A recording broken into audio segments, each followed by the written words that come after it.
ये साल शुरू हुआ था आग लगने से यूएसए में, और आग तब से लगी हुई है, चाहे वो मार्केट्स में हो या फिर अलग अलग दिशाओं में।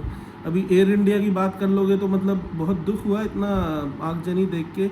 बट अब हो ऐसा रहा है कि जितने भी पायलट्स हैं जो भी ड्रीम लाइनर उड़ाते हैं बोइंग का, वो लोग खासे परेशान हैं। और इतने तगड़े चेक्स हो रहे हैं कि जगह जगह पे स्नैग निकल के आ रहे हैं जितने भी हवाई जहाज़ हैं। तो जो पायलट्स हैं वो तगड़े चेक कर रहे हैं, अगर नहीं हो रहा है तो वो वापस उतार दे रहे हैं प्लेन को। तो इसीलिए आप देख रहे होंगे कि जगह जगह पे एयर इंडिया के प्लेन स्नैग निकल के आ रहे हैं और वापस जाके उतर जा रहे हैं। तो भाई कोई रिस्क नहीं लेना चाहता अब। और बहुत सारी चीज़ें एयर इंडिया में ऐसी निकल के आई हैं जिससे पायलट्स भी अब खासे नाराज़ नज़र आ रहे हैं। तो ये सब चीज़ें तो होनी थी। अभी रिपोर्ट आनी है ब्लैक बॉक्स की, देखते हैं उसमें फाइनली क्या आता है। बोला तो ये जा रहा है रैट, यानी कि एक सिस्टम होता है आखिरी जब दोनों इंजन फेल हो जाते हैं तो एक सिस्टम पायलट एंगेज करता है कि ताकि भाई थोड़ा प्रोपेलर और पावर बनी रहे और थोड़ा सा ग्लाइड कर सके। तो वो एम्प्लॉय किया गया था उस फ्लाइट में, बट हाइट उतनी नहीं थी, तो जिस वजह से ये बोलने में आ रहा है उस वजह से वो संभाल नहीं पाए। उन्होंने कोशिश पूरी करी पायलट्स ने, पर चलो नेवरदलेस अब क्या कर सकते हैं। उनको सबको श्रद्धांजलि मेरे तहे दिल से, और बहुत दुख है और डर भी लग रहा है। इतनी हवाई ट्रैवल्स हम लोग करते हैं, पर जो होना है वो तो होना ही है। ऊपर वाले ने जो हमारी किस्मत में लिखा होगा, और जहाँ मृत्यु लिखी है हमारी वो तो आनी तय है। तो चलो भाई आगे बढ़ते हैं। फ़िलहाल तब से आग बढ़ी थी और आग बढ़ते बढ़ते अब इज़राइल ईरान पे चल पड़ी है। और इज़राइल ईरान की लेटेस्ट जो न्यूज़ आ रही है ट्रंप के थ्रू हवाले से ही आ रही है कि वो अपडेट करे जा रहा है। और अपडेट इतना ख़तरनाक है, इस बार उसने बोल दिया कि ईरान के स्काइज़, यानी ईरान के जो हवा है, मतलब आसमान है, उस पर हमारा कब्ज़ा है। कि भाई यूएस का कब्ज़ा है, ऐसा नहीं कि इज़राइल का कब्ज़ा है, यूएस का कब्ज़ा है ईरान के आसमान पे, ये बोल दिया उन्होंने साफ साफ। तो उसके बाद देखा जा रहा है अभी क्रूड ऑयल में खासी तेज़ी आ रही है। कल थोड़ा सा क्रूड ऑयल संभल गया था, नीचे चला गया था, बट अब खासी तेज़ी आ गई और 5% तक की तेज़ी क्रूड ऑयल में। जो क्रूड ऑयल भारत के लिए थोड़ा सा चिंता का विषय बन जाता है। क्रूड ऑयल का बढ़ना यानी कि मार्केट में धीमापन ला सकता है, और जो इकोनॉमी हमारी तेज़ी से बढ़ रही है, इन्फ्लेशन जो तेज़ी से अभी घट रहा है, आप जीडीपी देख रहे होंगे 7.4% की स्पीड बता रहे हैं अभी जीडीपी की, कि वो गई थी पिछले महीने 7.4 और 6.5 की हम ग्रो करेंगे। और इन्फ्लेशन जो है वो काफ़ी कंट्रोल में आ गई थी, 3.5%, जो कि टारगेट था हमारा 4%, तो अमूमन इतना ही था और कंट्रोल में चल रही थी इन्फ्लेशन। बट अगर क्रूड ऑयल बढ़ता है, यानी कि हमारा जो डॉलर डाल के हम क्रूड ऑयल को ख़रीदते हैं, तो वो जैसे जैसे महंगा होने लगता है हमारा डेफिसिट बढ़ने लगता है, हमारा जो है पैसा देना ज़्यादा पड़ता है ऑफ कोर्स, तो उस वजह से हमारी महंगाई और भी बढ़ जाती है। तो अभी हम कंट्रोल में हैं, काफ़ी हमारे पास रिजर्व्स भी पड़े हैं, तो घबराने की फ़िलहाल तो ज़रूरत नहीं है। बट बढ़ते हुए इन्फ्लेशन और बढ़ते हुए क्रूड ऑयल से बिल्कुल जो है संभलना पड़ता है। और उस वजह से जो है भारत के बाज़ारों में भी आप धीमापन देख रहे होंगे। अभी गिरावट तो शुरू हुई नहीं है, मुझे उम्मीद थी कम से कम 500 पॉइंट की गिरावट की, बट बाज़ार को संभाल रखा है। लोगों को उम्मीद है कि जल्द ही इसका निवारण निकलेगा, ये जो युद्ध हो रहा है इसका निवारण ज़रूर निकलेगा, और उसके बाद हम इससे बाहर निकल पाएंगे। और जैसे ही ये बाहर निकलेंगे, मतलब कि थोड़े दिन ठंडा रह गया मामला, तो बाज़ार में तेज़ी दोबारा बन जाएगी।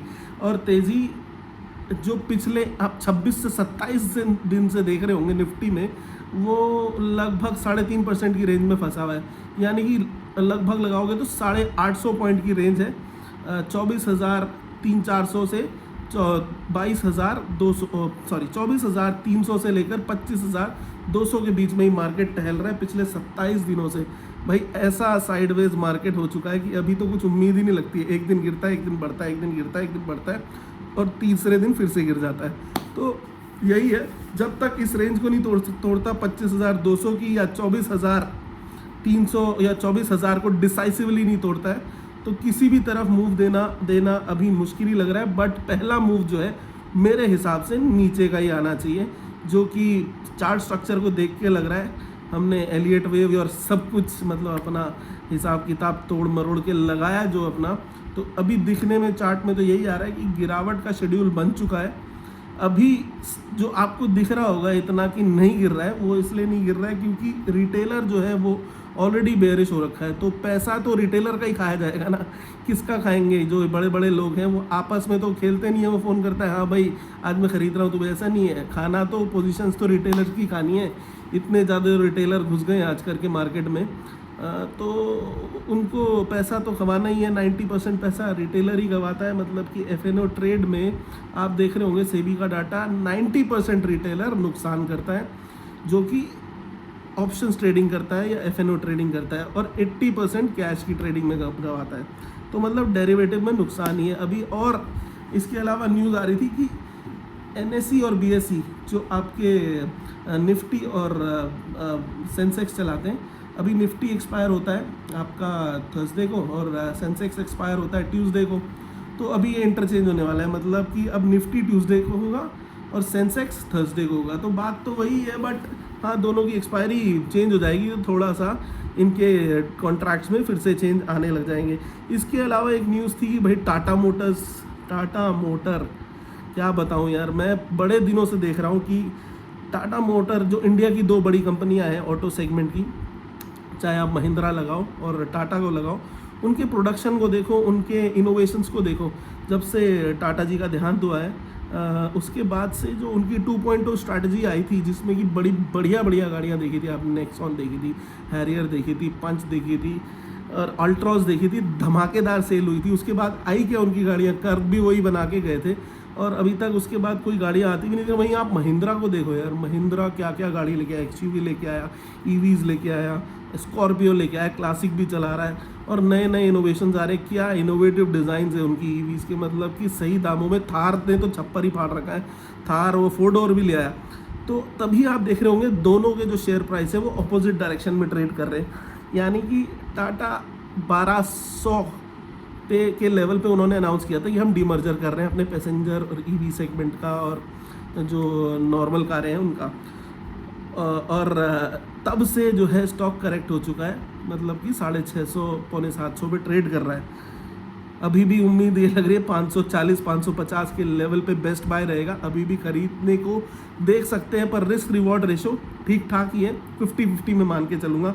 बट अगर 550 के लेवल पे मिलेगा तो लपक के लेंगे और तब रिस्क रिवॉर्ड रेशो 80-20 हो जाएगा, मस्त बढ़िया वाला। दो इसका पीई रेशो तो काफ़ी गिर चुका है, बट JLR यानी कि जो जैगुआर लैंड रोवर इनकी डिवीज़न है, उसने बोला है कि भाई हमारा जो कैश रिज़र्व है 2026 का वो ज़ीरो भी हो सकता है, मतलब ज़ीरो ही हो सकता है कैश जो रिज़र्व है। उसको देखते हुए 7-8% तक मार्केट में टाटा मोटर्स के शेयर गिर गए। एक और चीज़ देखने को मिल रही है, मतलब 25,000 के आसपास जैसी मार्केट मंडराने लगता है ना, तो सारे प्रमोटर्स में खुजली मच रही है। अभी कितने ऐसे प्रमोटर्स देख रहा हूँ जो ब्लॉक डील या फिर बड़ी deals during the market hour या उससे पहले ब्लॉक डील करके अपना माल चिपका के निकल जा रहे हैं। विशाल मेगा मार्ट देखा, बहुत बड़ी उसने अपने स्टेक बेचे हैं अपनी कंपनी के। दो एक जी को देखेंगे तो उन्होंने थोड़ा बहुत स्टेक बाय किया है 2200 करोड़ का। बट काफ़ी बड़ी कंपनियां हैं जो ब्लॉक डील्स करके, बल्क डील करके मार्केट से निकल रही हैं 25,000 के लेवल पे। तो जब तक डिसाइसिवली 25,200 ऊपर की तरफ और 24,000 नीचे की तरफ नहीं टूटता है, बाज़ार जो है इसी रेंज बाउंड में है आने वाले कुछ समय तक। ईरान इजराइल पे खासी नज़र बना के रखिए, काफ़ी तगड़ी भिड़ंत हो चुके हैं इस बार। अच्छा ये है कि बाकी खाड़ी के देश जो है इसमें कूदे नहीं हैं, तो उस वजह से क्या है, ये चीज़ फैली नहीं है, तो कंटेंड ही है। तो अभी सावधान रहने का समय है, नज़र बनाए रखिए क्रूड पे, गोल्ड पे और सिल्वर ने ऑल टाइम हाई क्रॉस कर दिया है। अभी पहले गोल्ड ने 1 लाख पार किया था इंडिया के मार्केट में और सिल्वर 1,04,000 पहुंच चुका है प्रति केजी। सो यही है, थोड़ा सा मुश्किल समय चल रहा है, आगजनी चालू है। ये साल है मंगल का, मंगल यानी कि सेनापति। आप कहेंगे कैसे मंगल का 9 नंबर का साल है, 9 नंबर 2025 टोटल मिलाएंगे तो 9 आएगा। 9 होता है मंगल का प्रथम नंबर, और मंगल मतलब सेनापति जो चाहता है आगजनी और युद्ध, मतलब हमेशा सेनापति को युद्ध चाहिए, वही दिख रहा है। आगजनी साल की शुरुआत हुई थी USA फायर से, फिर उसके बाद आप देख रहे हैं दुर्घटना पे दुर्घटना, एयर इंडिया का दुर्घटना हुई, उसके बाद आप लड़ाई झगड़ा देख ही रहे। तो आने वाले 6 महीने क्या रंग दिखाते हैं, क्या देखने को मिलता है। भगवान करे सब शांति बनी रहे, सुखी शांति हमारा जीवन कट जाए और बढ़िया से 2025 निकल जाए। तो जय हिंद, जय भारत दोस्तों, धन्यवाद।